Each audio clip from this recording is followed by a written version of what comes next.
So this is Marcos, and this is my presentation about Calvinism and Arminianism. So this is a small preview from the presentation. We're gonna talk about what is Calvinism, who was John Calvin, what is Arminianism, of course, and who was the precursor of this movement, Jacobus Arminius, and the main difference between these two movements. So let's start with what is Calvinism. It's a Christian theology, it's a form of Protestantism, and it was developed in the 16th century by John Calvin and his followers. And he had a huge impact in the modern world. Martin Luther and John Calvin had great influence on Calvinism, helping the spread the movement throughout Europe and North America. Calvin mainly rejects the use of saints and crucifix, but allowed the use of plain cross. Calvinism was known to be opposed to the use of music and art in the service of religious. So there are five main points that we're going to talk about a little bit later on in this presentation, but one of the main beliefs is on this movement is that the elect for salvation are predestinated, which means that God already chose the people that are saved before everything, before anyone is born. So these five main points were articulated in the meeting called the Synod of Dort in 1619. So now we're going to talk a little bit about who was John Calvin. So John Calvin, he was a French theologian and ecclesiastical statesman. He was born in France in 1509 and he died in 1564 in Geneva, Switzerland. So when he was 27 years old, he published his work called Institutes of the Christian Religions. This work was one of the base foundations to Calvinism and had great impact in the formation of the modern world as we know today. He went to law school from 1528 to 1531, and he was known to be a Renaissance humanist. Martin Luther had great influence on him. They agree on many topics, but also disagree on many of them, which also helped John Calvin to create this and develop this theology. One of the sayings that it's known to be said that is known to be used by Calvin is that life is like a journey. Journey. So now we're going to talk a little bit about what is Arminianism. So this is a movement that arises from the reactions to the Calvinist doctrine of predestination. Like we saw before, predestination on Calvinism, the elected are already chosen, right, to be saved. There are also five main points that we are going to see later on in the presentation, but the main idea of this theology is that free will and God's sovereignty are compatible.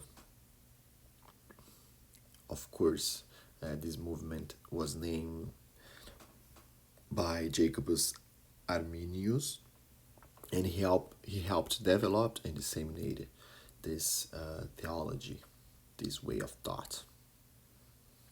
So Jacobus Arminius was the precursor of this movement, and when he was in a debate with Calvinists in respect to the elect and about the reprobation,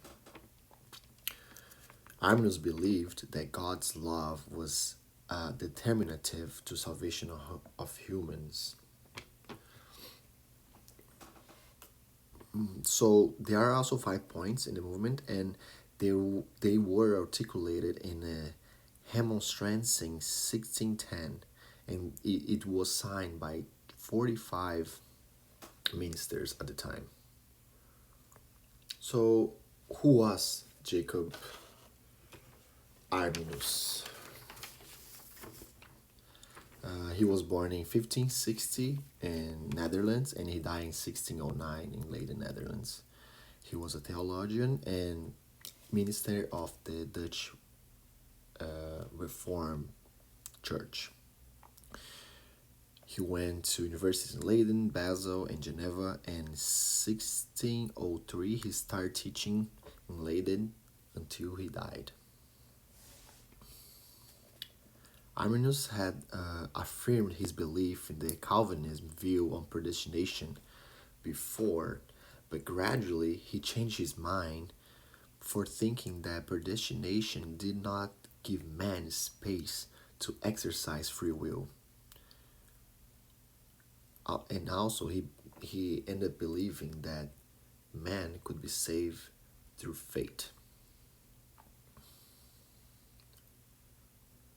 His works, called theological works, were published in 1629 in Leiden, but only in 1795 that it was officially recognized in the Netherlands. Arminianism had a great influence in the development of Methodism in UK and the US. So now, what are those 5 points that I've been talking about? These 5 main differences that I talked, they were made first on the Arminianism, that all are eligible to salvation through faith. So if people believe, they could be saved. The atonement is for everyone, but only believers can experience that. So like if you have to have faith to be repentant. Also, that grace is resistible, so you have the free will to search for grace or not. Also, that a person can't save himself without the grace of God. So basically, that the free will determines if a person will be saved. And later on in 1619, the other ministers, they called the Synod of Dort, and it happened between 1618 and 1619, and they came up with these 5 articles for the Calvinism movement, that they believe the total depravity of the mankind, that after the fall all mankind was corrupt, that the election was unchangeable, that the same thing of predestination, people were the chosen ones and that's it, that there was like a limited atonement, that Christ's suffering was just for the chosen ones, that the grace of God is irresistible, so God does everything and people just live without the free will of having the grace, and the perseverance of saints,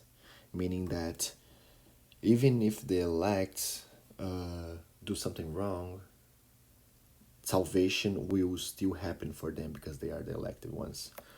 So this was my presentation. Thanks everyone.